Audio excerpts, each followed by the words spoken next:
Module 3, Lesson 1, Integer Sequences, Should You Believe in Patterns? So the instructional outcomes are to examine sequences and utilize appropriate notation to describe them, and then to write sequences with recursive and explicit formulas. The purpose of the video, as always, is to provide a resource to both the parent and the student where both can review a lesson at home to improve classroom learning and to provide improved homework understanding. So the lesson begins off with example 1, looking at a given sequence. It says Jerry thought of a pattern that shows the powers of 2. So they give us that as a hint. So we want to think about that in the back of our mind, this notion about the powers of 2. And it says here are the first 6 numbers of Jerry's sequence. So it says 1, 2, 4, 8, 16, 32, and asks us the question, to write an expression for the nth term of Jerry's sequence, or basically what they're saying when they say write the nth number expression is to basically write an equation. Write an equation that models this. In other words, something we can use to help us predict future values that might say what is the 100th value of the sequence without having to write down so many. So looking in class, the students are probably looking at this example, and one thing that we do note real quick is that the way I get from here to here is I'm going to multiply by 2. Or if I get from here to here, I'm going to multiply by 2, and so on down the list. We continue to see this product of 2 occurring. Now, students usually pick, you said that this is going to be raised to the power of 2. And so when we look at this notion and think about what's going on in this design, it's a little bit different in that perspective to think. And so what the teacher probably did in the classroom is they brought up this idea of what is known as a geometric equation. And geometric basically means it's a pattern where you multiply by the same value each time.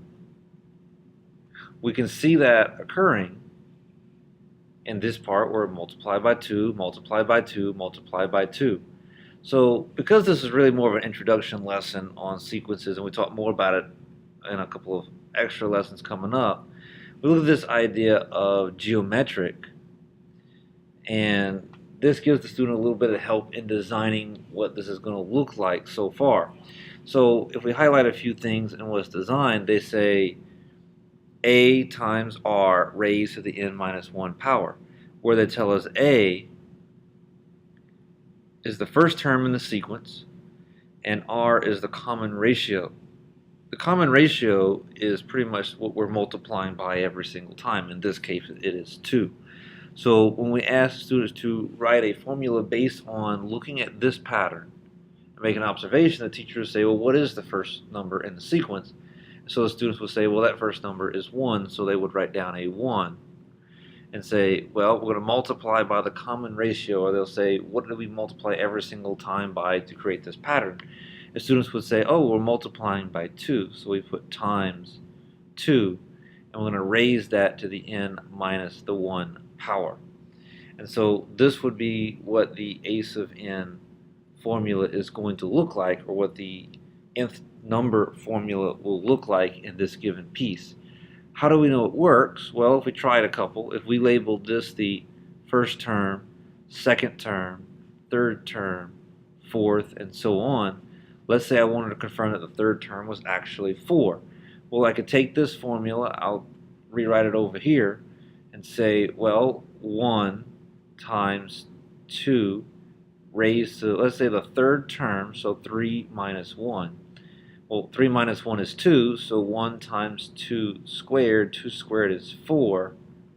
Multiply that by 1, and we get 4, which is what we got right here in this given term. So it allows the students to see what is happening and how we develop and what number goes in for n, because that's kind of a little bit tricky for some students at first as to what does n represent.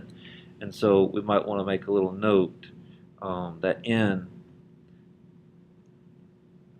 represents the term number. How far into the sequence are we? And the number 4 is the third term in the given sequence for this particular perspective. So in example number 2, they tell us consider the sequence that follows a +3 pattern. So the pattern is 4, 7, 10, 13, 16. They want us to write a formula for the sequence. They want us to answer the question, does the formula 3n minus 1 plus 4 generate the same question or the same sequence? We'll just cross that out and say sequence.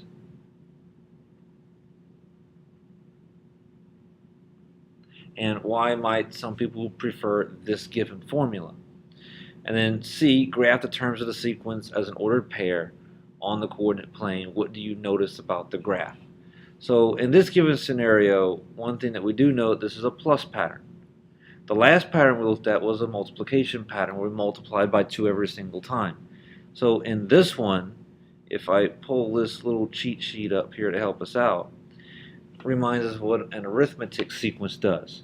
So in an arithmetic sequence, that is where we're going to add or subtract every single time. So we'll make a little note that arithmetic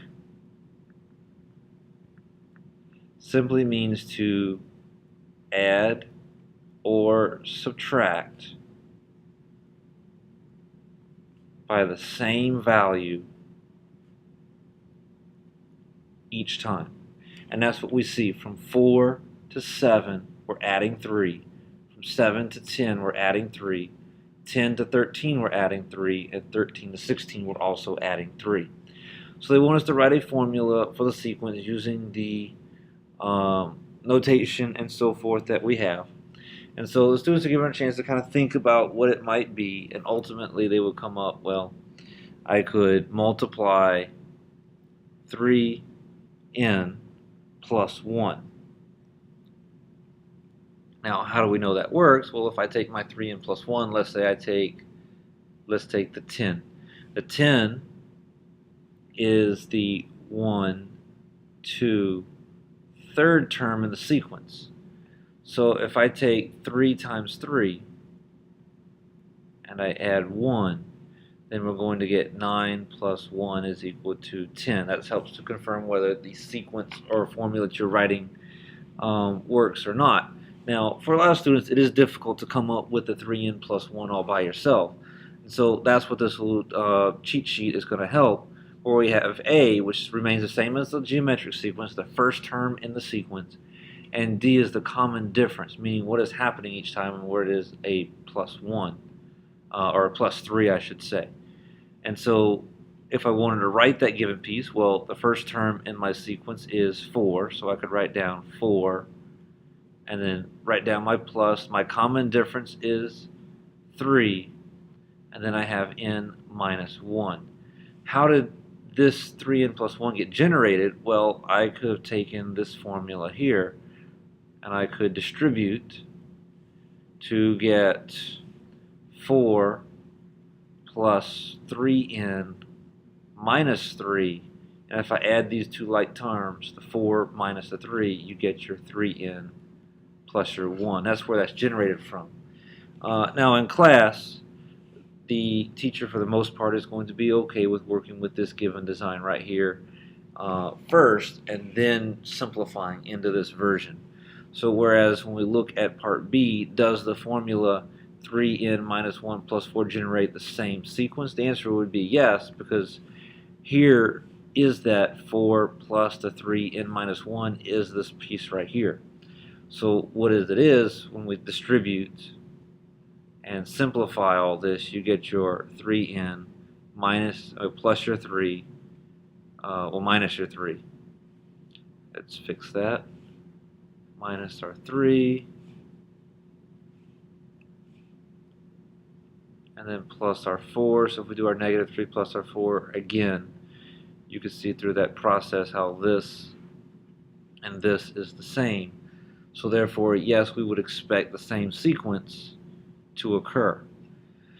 In part C, they want us to graph them. So if we take a look at that idea of this is the first term, second term, third term, fourth term,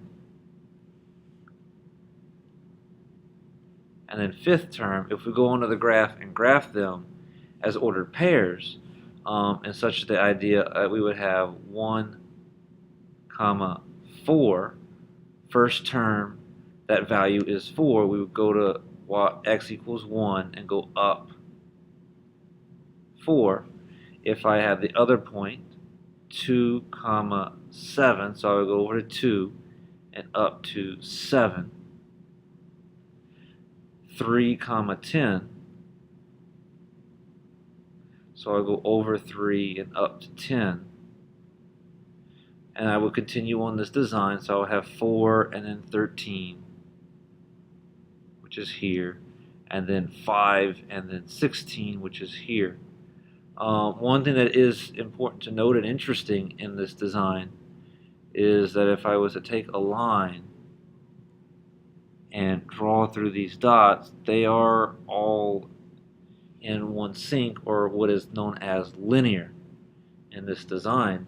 So that's important to note because we want to associate our arithmetic equations with linear.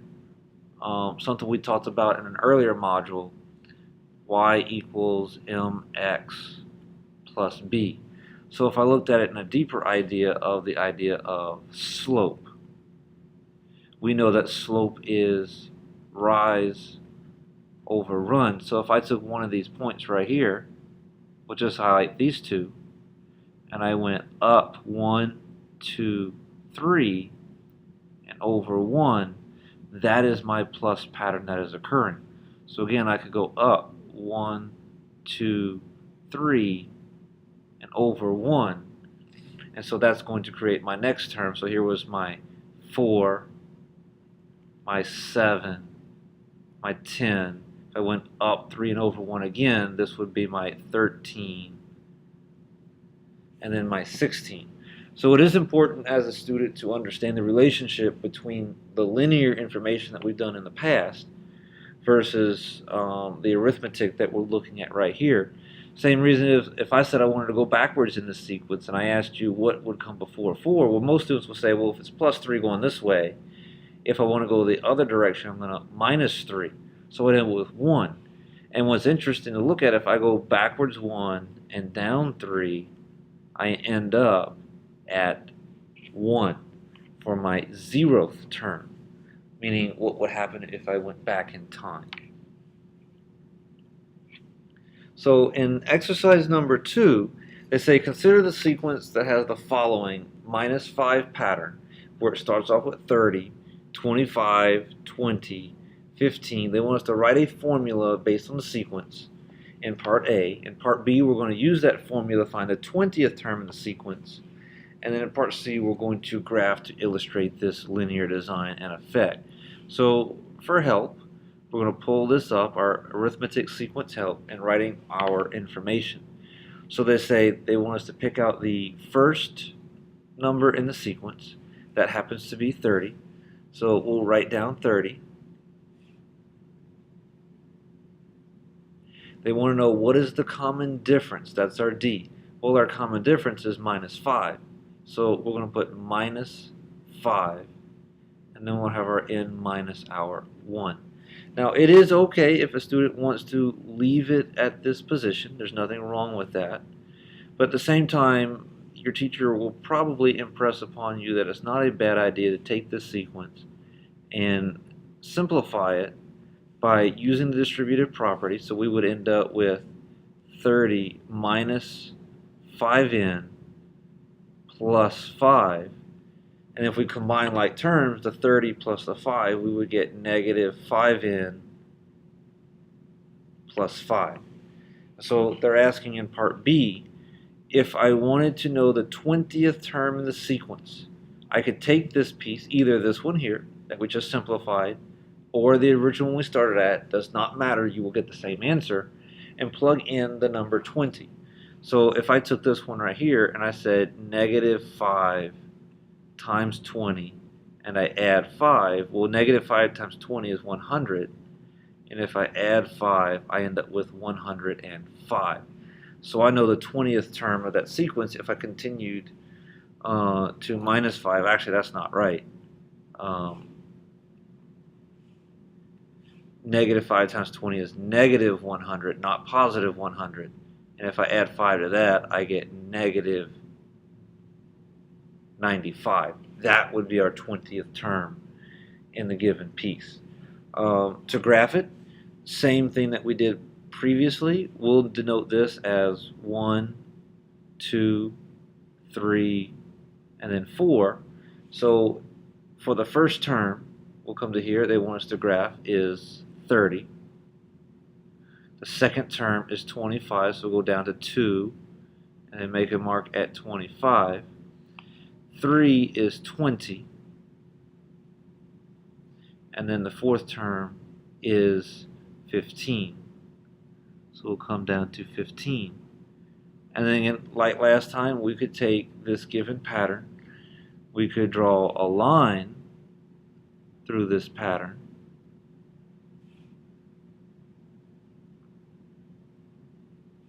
That is going to look like this. Let's change the color of that. And it'll go through those red dots. And so, while not necessary, because we do know it's a minus 5 pattern, if we ask the students what would be the 5th term in the sequence, well, some students will say automatically it's just going to be 10. But just to bring up that idea again, the fact that this is a linear, this is a minus 5, I'm going down 5 worth. Remember, when we say down 5, from 30 to 25 is a decrease of 5. And then over 1, a change of 1 in the graph. And so if I wanted to predict what that would be on the graph, I could go down 5 more to here, over to my 5, which is there, and we could see that that value is indeed 10 on the graph in designing that information. In exercise number 3, they say consider the sequence that has the following, a times 5 pattern. And so here we are, we see the difference. We're multiplying by 5 each time. So 5 to 25 is another times 5. And 25 to 125 is another times 5. So they want us to write a formula. They want us to use the formula to find the 10th term of the sequence, and they want us to graph the terms on the graph that is provided. So again, just to help us out, here is our geometric sequence help. So we have A, which is the first term in the sequence, which is a 1. The common ratio, which is our R, which is times 5. So we put a times 5, and we're going to raise that to the n minus the 1 power. And so that's going to be our sequence. In part B, they say, using the formula, find the 10th term. So where n is, I would put a 10. So 1 times 5 to the 10 minus 1 power. Well, 10 minus 1 is 9. And so if I do 5 raised to the 9th power, I end up with a very large number. And most students get upset about this at first.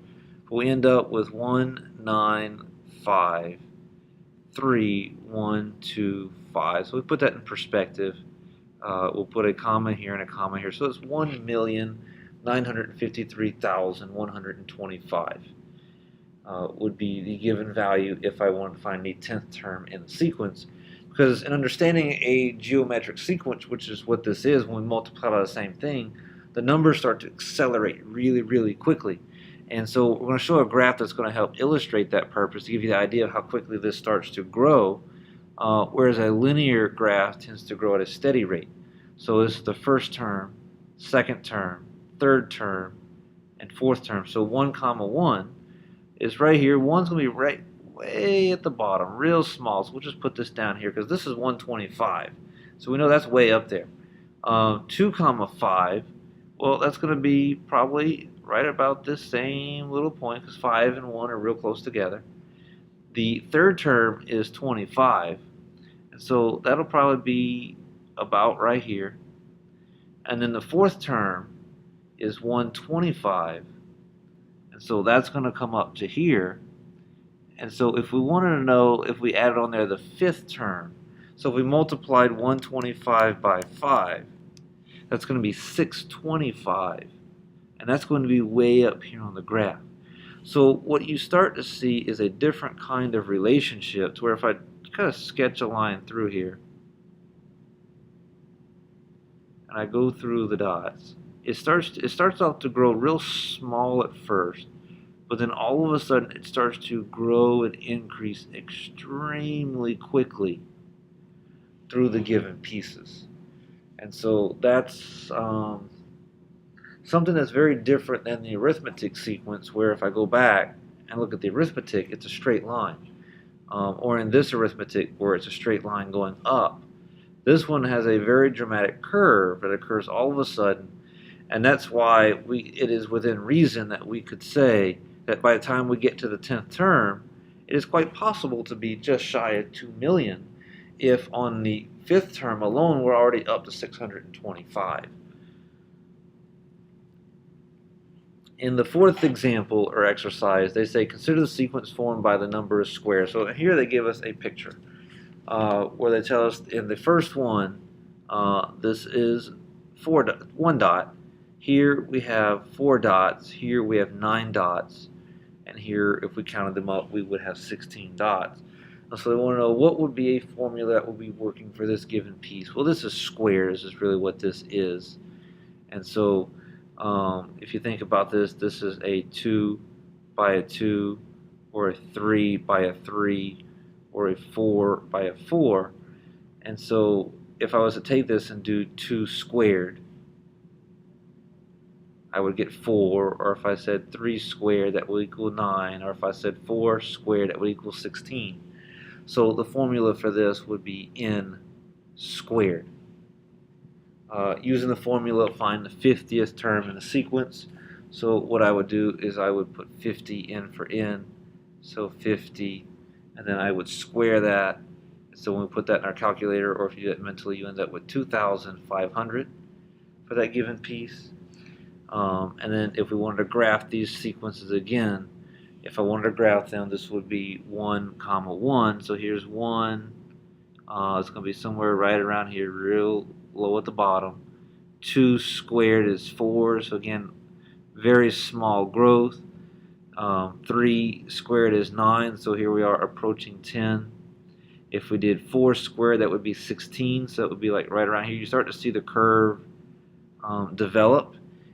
If we just added a few more on here beyond what our pattern gave us, 5 squared is 25, so that would come up to here. 6 squared is 36, so we end up at this position here. 7 squared is 49, and so you start to see this curve start to grow a little bit quicker in its design as we go up, to where we start to see this pattern grow in this design. So that's pretty much this particular lesson. In closing, the teacher might ask, why is it important to have a formula to represent a sequence? And so the students would discuss and say, well, it's good for predicting numbers well beyond the numbers that I'm given. Can a sequence have 2 different formulas? And we looked at that and said, yeah, you could represent it in different ways. And one thing that we didn't really talk about is what does f of n represent. F of n is known as a function, or also sometimes just known as what the y value is in terms of the graph. If we were to read it aloud, we would say f of n. F of n. And so in lesson summary, a sequence can be thought of as an ordered pair in a list of elements. To define the pattern of a sequence, an explicit formula is often given, and unless otherwise specifies, the first term is found by substituting 1 into the given formula.